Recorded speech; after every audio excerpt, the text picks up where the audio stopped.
There's this funny thing about failure. Sometimes we see these people who are really successful, and we might hear like a story of how they failed 30 years ago, but we really only see the end result of how successful they are.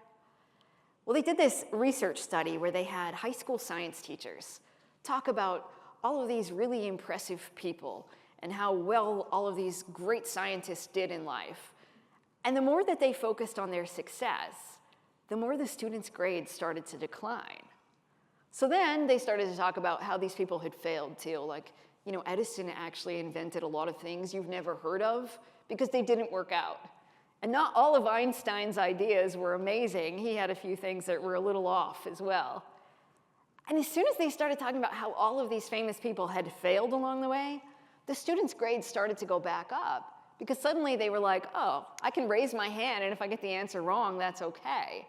Or if I try an experiment and it doesn't work out, doesn't mean that I'm not smart enough or that I'm not good enough.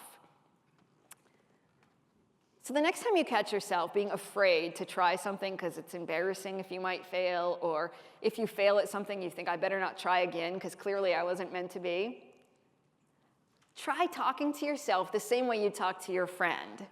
Now I know if your friend called you tonight and said, hey, I tried this thing and it didn't work out, you wouldn't be like, of course it didn't, you idiot, you always mess up, right? Hopefully not. Instead you might be like, hey, give it another shot, or you can try again. Like, you probably have some really encouraging words for your friend. Ask yourself, what would I say to my friend right now the next time you fail? And give yourself those same kind words. Because beating yourself up and being hard on yourself actually backfires. It's self-compassion. That's the key to helping you do better. So those are the habits that we sometimes develop when we have unhealthy beliefs about ourselves.